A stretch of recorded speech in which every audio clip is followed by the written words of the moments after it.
கிறிஸ்துவின் சபையார் வழங்கும் கிறிஸ்துவின் வசனம் நிகழ்ச்சியை கேட்க உங்கள் யாவரையும் அன்புடன் அழைக்கிறோம். கிறிஸ்துவின் வசனம், இது கிறிஸ்தவர் கீதம். பரிசுத்த வேதம் பறைசாற்றும் வசனம், கிறிஸ்துவின் வசனம், இது கிறிஸ்தவர் கீதம். கிறிஸ்துவின் சபையார் வாழ்த்தி வழங்கும் கிறிஸ்துவின் வசனம், இது கிறிஸ்தவர் கீதம். கிறிஸ்துவின் வசனம், கிறிஸ்துவின் வசனம். வேதாகம ஆராய்ச்சி நேரத்திற்கு உங்களை வரவேற்கின்றோம். Welcome to the Bible study R. நம்முடைய ஆண்டவரும் இரட்சகருமாகிய இயேசு கிறிஸ்து சொல்லியிருக்கிறார், வேத வாக்கியங்களை ஆராய்ந்து பாருங்கள், அவைகளால் உங்களுக்கு நித்திய ஜீவன் உண்டென்று எண்ணுகிறீர்களே, என்னை குறித்து சாட்சி கொடுக்கிறவைகளும் அவைகளே என்று.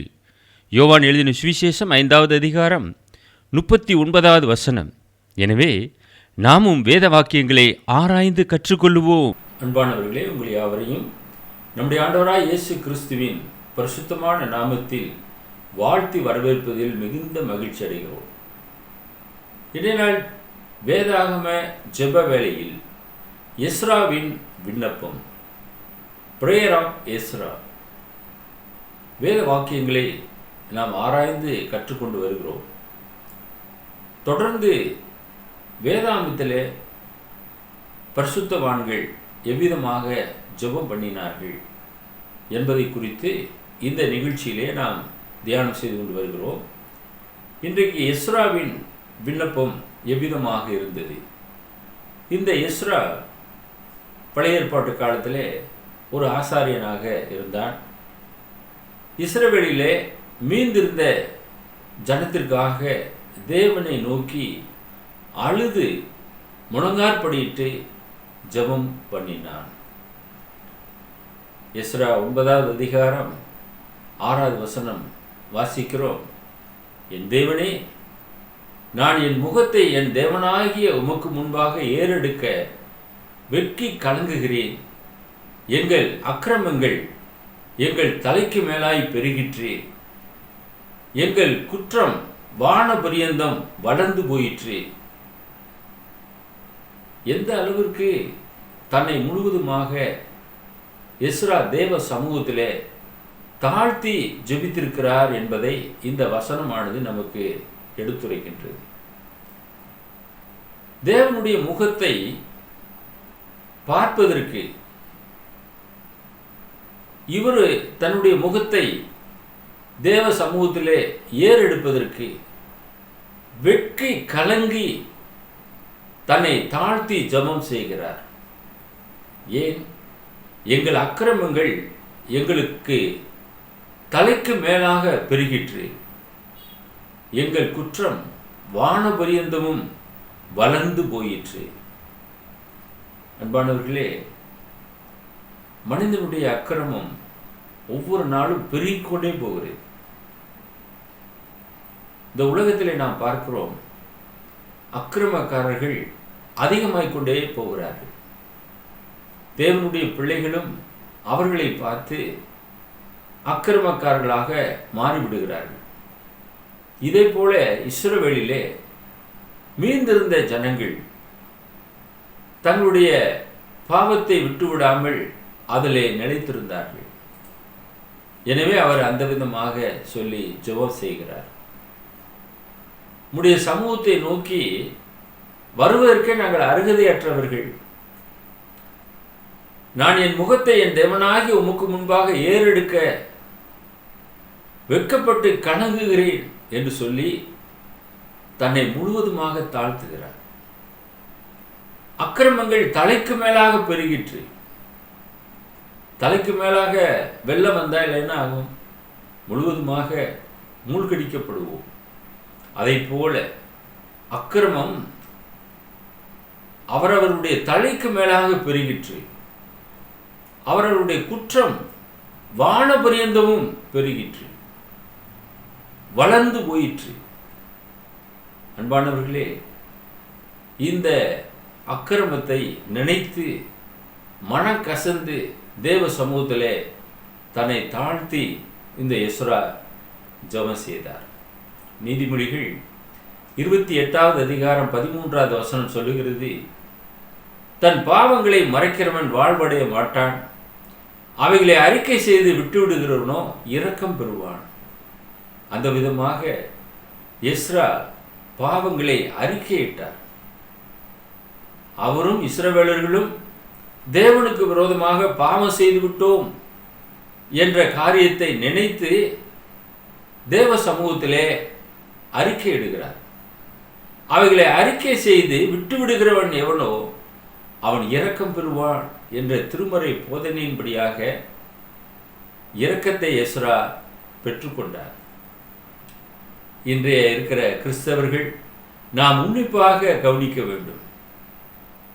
நாம் தேவனுக்கு விரோதமாக பாவம் செய்திருப்போம் என்றால் நம்முடைய பாவங்களை அவருடைய சமூகத்திலே நாம் அறிக்கையிட்டு அதை விட்டுவிட வேண்டியது அவசியமாக இருக்கிறது.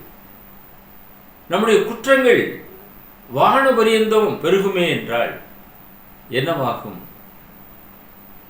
தேவன் மன்னியாதே போயிடுவார். எனவே நம்முடைய குற்றங்களை நாம் ஒப்புக்கொண்டு அவைகளை அறிக்கையிட வேண்டியது அவசியமாக இருக்கிறது. எங்கள் குற்றம் வானபரியந்தம் வளர்ந்து போயிற்று. Our guiltiness is grown up unto heavens. பாருங்க, வானபரியந்தமும் பெருகி இருக்கிறது. அந்த அளவுக்கு குற்றம் இருக்கிறது. நம்முடைய காரியங்களை நாம் நினைத்து பார்ப்போம் என்றால் அது நமக்கே கஷ்டமாக இருக்கும். அந்த அளவுக்கு நம்முடைய காரியங்கள் பாவம் நிறைந்ததாக இருக்கிறது. நாம் பாவத்தை அறிக்கை செய்து விட்டுவிட வேண்டியது அவசியம். எஸ்ரா 9வது அதிகாரம் 7வது வசனத்துக்கு வரும்போது, எங்கள் பிதாக்கள் நாட்கள் முதல் இந்நாள் மட்டும் நாங்கள் பெரிய குற்றத்திற்கு உள்ளாகி இருக்கிறோம். பிதாக்கள் காலம் துவங்கி எஸ்ராவின் நாட்கள் வரைக்குமாக பெரிய குற்றத்திற்கு உள்ளாகி இருக்கிறோம் என்று ஒப்புக்கொள்ளுகிறார். சிலர் சொல்லுவார்கள், நாங்கள்லாம் பாவமே செய்வதில்லை, எங்க சந்ததியில் ஒருத்தருமே பாவிகளே இல்லை என்று சொல்வார்கள். நமக்குள்ளாக பாவம் இல்லை என்போமானால் நம்மை நாமே வஞ்சிக்கிறவர்களாக இருக்கிறோம் என வேதம் சொல்லுகிறது. நம்மை நாமே ஏமாற்றிக் கொள்ளுகிறோம். எல்லோரும் பாவம் செய்து தேவ மகிமை அற்றவர்கள் ஆனோம் என பரிசுத்த வேதம் போதிக்கிறது. ஆக இந்த பாவம் நிறைந்த இந்த உலகத்திலே ஆதாமின் கீழாக எல்லோரும் பாவத்தின் கீழாக அடைக்கப்பட்டார்கள். நம்ம எல்லாம் மீட்கும்படியாக ஆண்டவராக இயேசு கிறிஸ்து இந்த பூமிக்கு கடந்து வந்தார். பாவிகளை ரட்சிக்க கிறிஸ்து இயேசு உலகத்திற்கு வந்தார். நமக்குள்ளாக பாவம் இல்லாதிருந்தால் அவர் வர வேண்டிய அவசியமே இல்லை. நாம் பாவிகளாக இருக்கிறபடினாலே தான் அவர் வந்தார். பாவத்திலிருந்து நம்மை மீட்டு எடுக்கும்படியாக இயேசு இந்த உலகத்திற்கு வந்தார். எனவே இங்கே எஸ்ரா தேவ சமூகத்திலே தாழ்த்தி ஜெபம் பண்ணும்போது, நாங்கள் பெரிய குற்றத்திற்கு உள்ளாகி இருக்கிறோம் என்று அறிக்கையிடுகிறார். எங்கள் அக்கிரமத்தை நிமித்தம் நாங்களும் எங்கள் ராஜாக்களும் எங்கள் ஆசாரியர்களும் இந்நாளில் இருக்கிறது போல அந்நிய தேச ராஜாக்களின் கையிலே பட்டயத்துக்கும் சிறையிருப்புக்கும் கொள்ளைக்கும் வெட்கத்துக்கும் ஒப்பு கொடுக்கப்பட்டோம். எதற்காக தேவன் அவர்களை ஒப்பு கொடுத்தார்? அக்கிரமங்கள் நிமித்தமாக. நமக்குள்ளாக அக்கிரமம் இருக்குமே என்றால் தேவன் நம்மை மற்றவர்களுடைய கரங்களிலே ஒப்பு கொடுத்து விடுவார். அந்த அக்கிரமத்திலிருந்து மீள வேண்டும் என்றால் நாம் அறிக்கை செய்தாக வேண்டும், குற்றத்தை ஒப்புக்கொண்டாக வேண்டும். எனவே இவர் ஒப்புக்கொள்ளுகிறார்.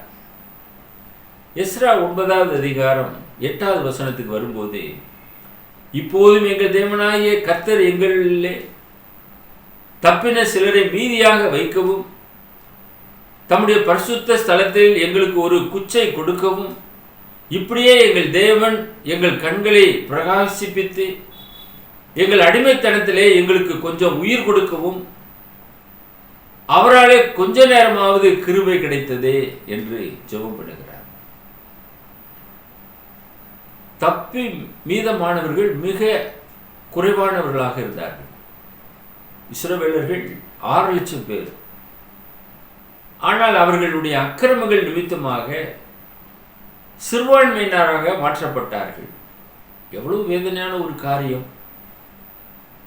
எங்களிலே தப்பின சிலரை மீதியாக வைக்கவும், தம்முடைய பரிசுத்த ஸ்தலத்திலே எங்களுக்கு ஒரு குச்சை கொடுக்கவும், இப்படியே எங்கள் தேவன் எங்கள் கண்களை பிரகாசிப்பித்து எங்கள் அடிமைத்தனத்திலே எங்களுக்கு கொஞ்சம் உயிர் கொடுக்கவும் அவராலே கொஞ்ச நேரமாவது கிருபை கிடைத்தது.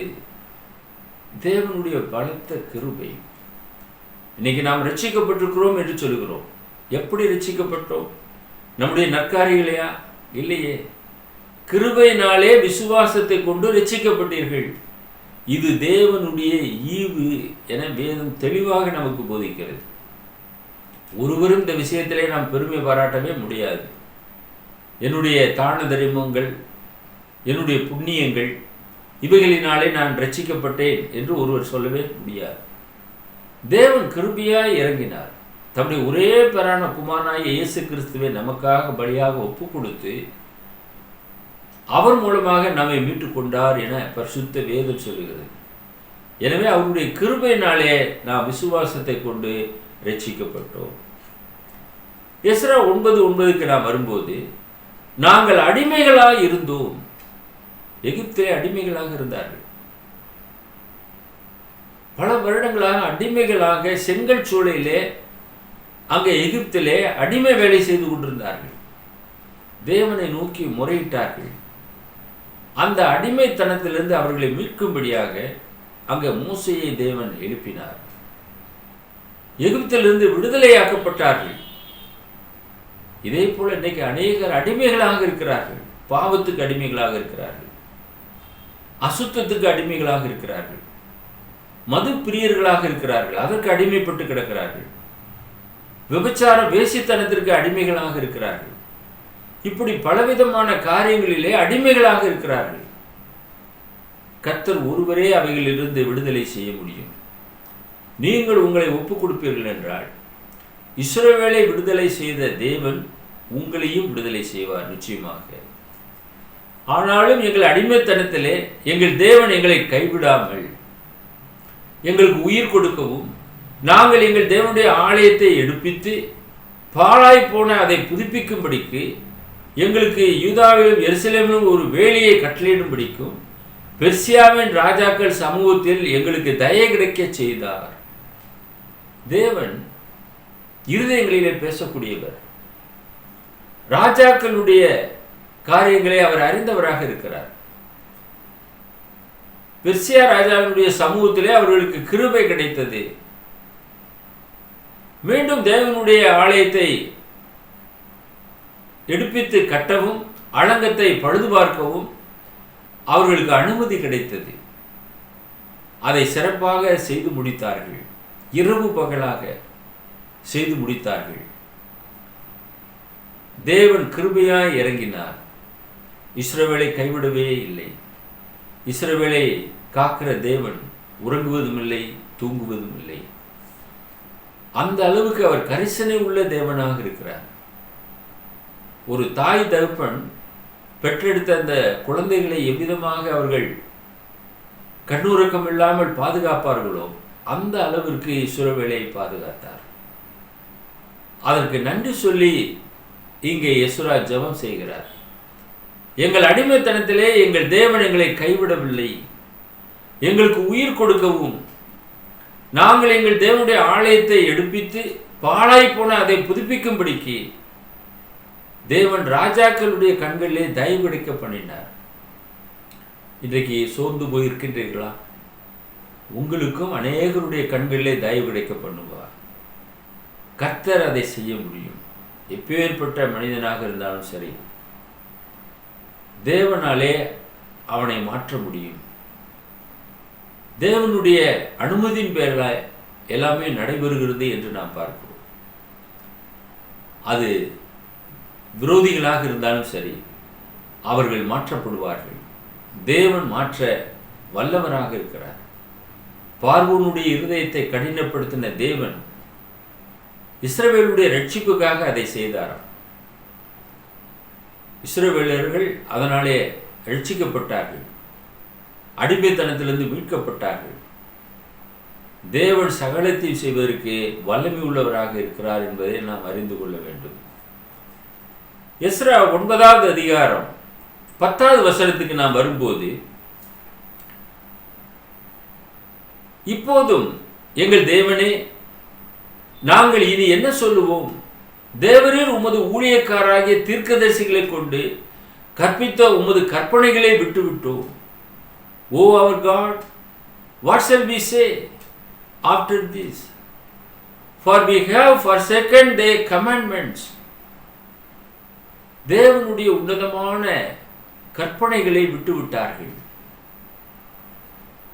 தீர்க்கதரிசிகளை கொண்டு தேவன் அவர்களுக்கு கற்பித்த கற்பனைகள், அதை விட்டுவிட்டார்கள். இன்றைக்கும் நமக்கு ஆன உபதேசத்தை அநேகர் மறந்து போயிருக்கிறார்கள். புதிய ஏற்பாட்டிலே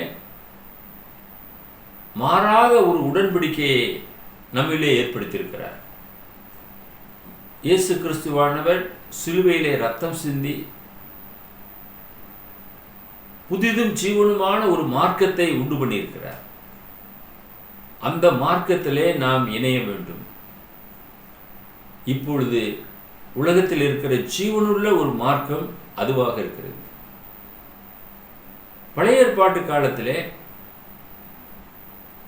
பாவம் என்பது அவர்களுக்கு என்னவென்றே தெரியாது. நியாயப்பிரமாணத்தை கொடுத்தார்.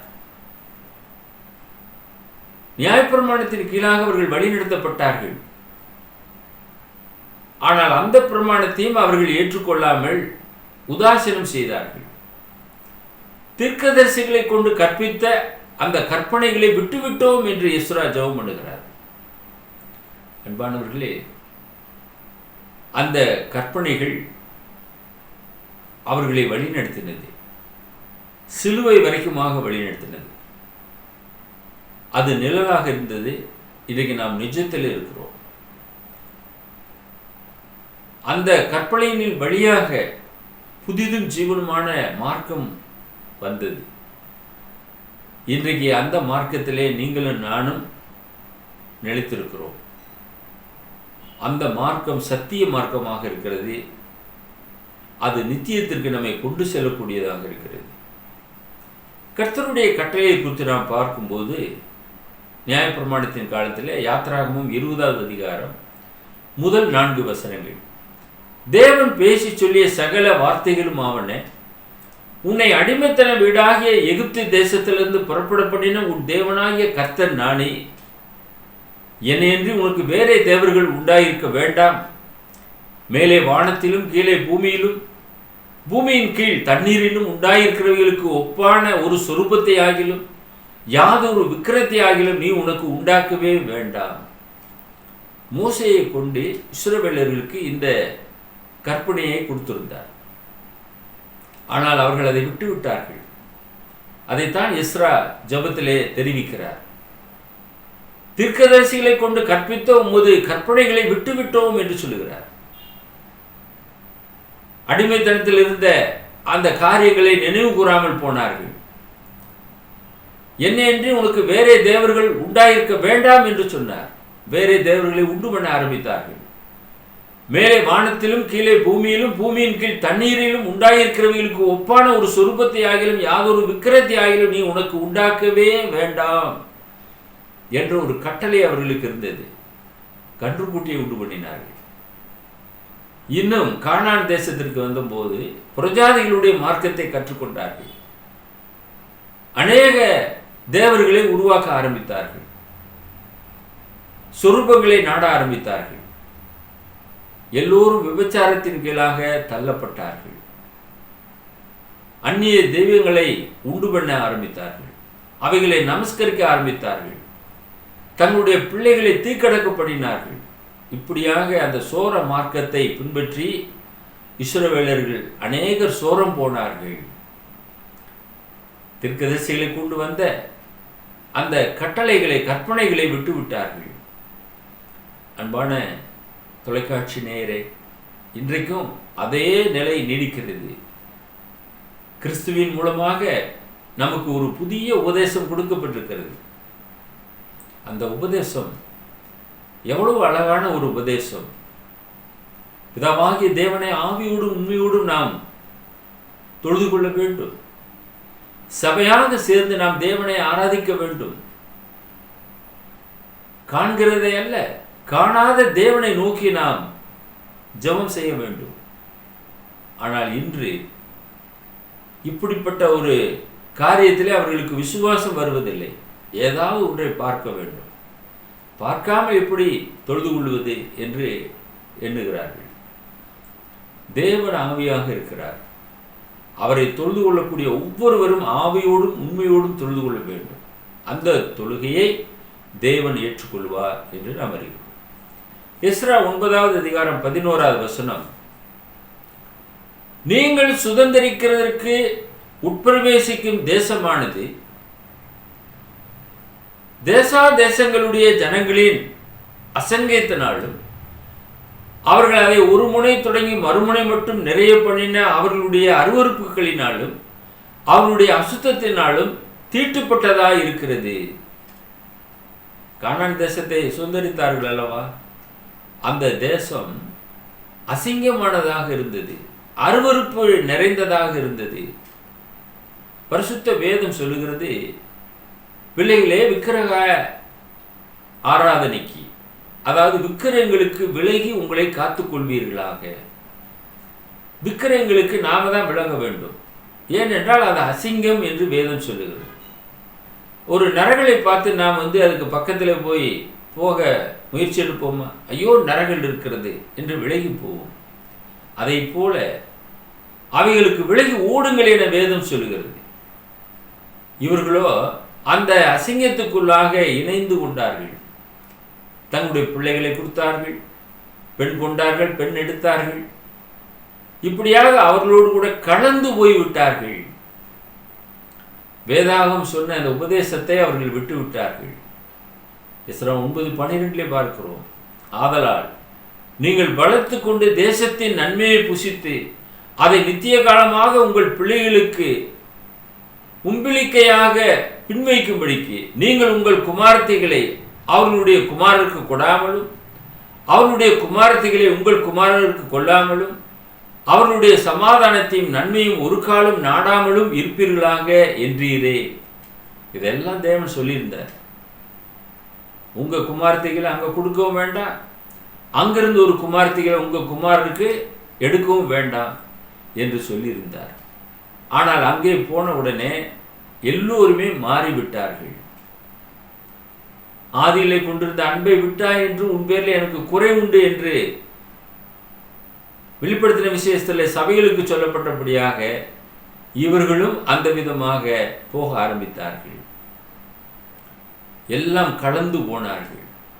எஸ்ரா 9:13-15 முடிய நாம் பார்க்கும்போது, இப்போது எங்கள் தேவனே, எங்கள் பொல்லாத செய்கைகளிலும் எங்கள் பெரிய குற்றத்திலும் இவைகளெல்லாம் எங்கள் மேல் வந்தது. தேவரீர் எங்கள் அக்கிரமத்துக்கு தக்க ஆக்கினே எங்களுக்கு இடாமல் எங்களை இப்படி தப்ப விட்டிருக்கையில் நாங்கள் உமது கற்பனைகளை வீணாக்கவும் இந்த அருவருப்புள்ள ஜனங்களுடைய சம்பந்தங்களுக்கும் தகுமோ? அப்படி செய்தால் எங்களில் ஒருவரும் மீண்டு தப்பாதபடிக்கு தேவரீர் எங்களை நிர்மூலமாக்க மட்டும் எங்கள் மேல் கோபமாய் இருப்பீர் அல்லவோ என்று ஜெபம் பண்ணினார். நிச்சயமாக கோபமாகத்தான் இருப்பார். கற்பனைகளை வீணாக்கி விட்டார்கள். இந்த அருவருப்புள்ள ஜனங்களுடைய சம்பந்தம் கலந்து விட்டார்கள். இனி ஒருவரும் மீதியாக இராதபடி எல்லாரையும் நிர்மூலமாக்கும் மட்டுமாக தேவன் அவர்கள் மேலே கோபமாக இருப்பார். எவ்வளவாக தன்னுடைய ஜனத்திற்காக எஸ்ரா தேவனை நோக்கி குற்றத்தை ஒப்புக்கொண்டு அங்கே தேவ சமூகத்திலே தன்னை முழுவதுமாக ஊற்றி ஜெபம் செய்கிறார். 1 கொரிந்தியர் 10வது அதிகாரம் 20-21 வசனத்திலே அப்போஸ்தலனாகிய பவுல் சொல்கிறார், அஞ்ஞானிகள் பலியிடுகிறவைகளை தேவனுக்கு அல்ல பேய்களுக்கே பலியிடுகிறார்கள் என்று சொல்லுகிறேன். நீங்கள் பேய்களோட ஐக்கியமாயிருக்க எனக்கு மனதில்லை. பேய்களோட போய் யாராவது ஐக்கியமாக இருப்பார்களா? பேயினாவே பயந்து அரள்வார்கள். பேய்களுடைய நாம் எப்படி ஐக்கியம் கொள்ள முடியும்? பேய்களோட எப்படி வாழ முடியும்? நீங்கள் கர்த்தருடைய பாத்திரத்திலும் பேய்களுடைய பாத்திரத்திலும் பானம் பண்ணக்கூடாது. நீங்கள் கர்த்தருடைய போஜன பந்திக்கும் பேய்களுடைய போஜன பந்திக்கும் பங்குள்ளவர்களாக இருக்கக்கூடாது.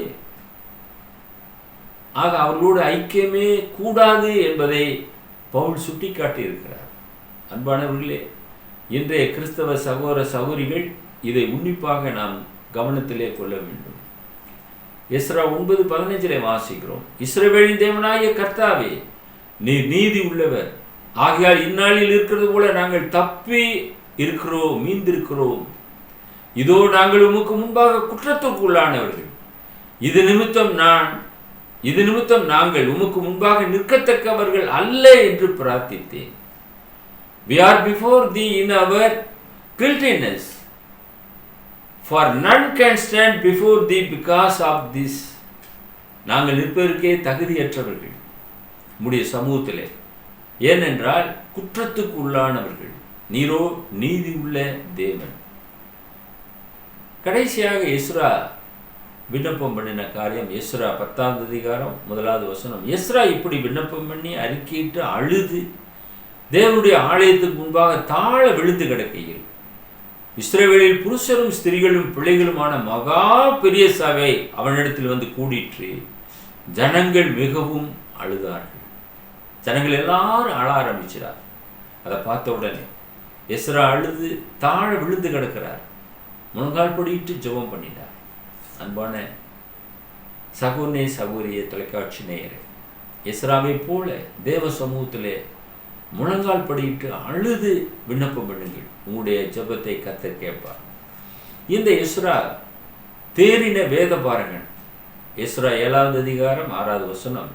இந்த எஸ்ரா இஸ்ரவேலில் தேவனாய கர்த்தர் அருளிய மோசேயின் நியாயப்பிரமாணத்திலே தேறின வேதபாரனாக இருந்தான். அவனுடைய தேவனாய கர்த்தருடைய கரம் அவன் மேல் இருந்ததினால் அவன் கேட்டவைகள் எல்லாம் ராஜா அவனுக்கு கொடுத்தான். ஆக ஒரு தேர்ச்சியடைந்த ஒரு வேதபாரகன் என்று பார்க்கிறோம். இன்னொன்று எஸ்ரா 7:10 வாசிக்கிறோம். கர்த்தருடைய வேதத்தை ஆராயவும் அதன்படி செய்யவும் இஸ்ரவேலிலே கட்டளைகளையும் நீதி நியாயங்களையும் உபதேசிக்கவும் எஸ்ரா தன்னுடைய இருதயத்தை பக்குவப்படுத்தியிருந்தார். வேதாகம ஆராய்ச்சி மிக மிக அவசியம். இயேசு கிறிஸ்து கூட சொல்லுகிறார்கள் அல்லவா, வேத வாக்கியங்களை ஆராய்ந்து பாருங்கள், அவைகளால் உங்களுக்கு நித்திய ஜீவன் உண்டு என்று எண்ணுகிறீர்களே, என்னை குறித்து சாட்சி கொடுக்கிறவைகள் அவைகளே என்று. ஆக வேதத்தை ஆராய்ந்து பார்க்க நேரம் ஒதுக்குங்கள்.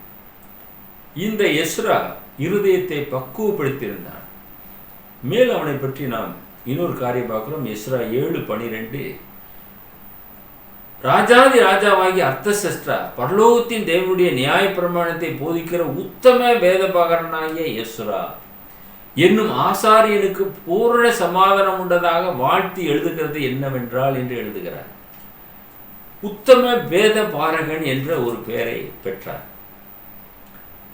இஸ்ரவேலிலே நீதி நியாயங்களை போதிக்கிறதிலே தேறின வேத பாரகன். அது மட்டுமல்ல, இருதயத்தை பக்குவப்படுத்தியிருந்தார். ஒரு உத்தம வேத பாரகனாக இருந்தார். ஒரு ஆசாரியனாக இருந்திருக்கிறார். கர்த்தருடைய உன்னதமான ஒரு தீர்க்கதரிசியாக இருந்து செயல்பட்டிருக்கிறார்.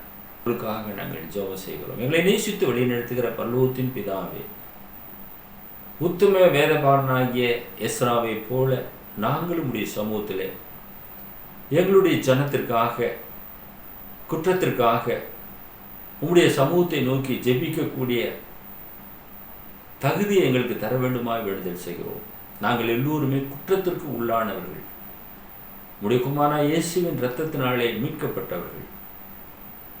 எங்களுடைய பாவங்களை அறிக்கை செய்து அதை விட்டுவிடத்தக்கதாக நம்முடைய பரிசுத்தமான வேதம் ஆலோசனை சொல்லுகிறது. அதற்காக நன்றி செலுத்துகிறோம். இந்த நிகழ்ச்சியை பார்க்கிற அருமையான நேயர்கள் எஸ்ராவை போல தாழ்த்தி உடைய சமூகத்திலே ஜெபித்து நன்மைகளை பெற்றுக்கொள்ளத்தக்கதாக அவர்களை வழிநடத்தியல்ல வேண்டுமாய் இயேசுவின் வல்லமையுள்ள நாமத்தில் வேண்டுதல் செய்கிறோம் எங்கள் பரலோகத்தின் பிதாவே. ஆமென். View our The Word of Christ program on YouTube channel. May God bless you all.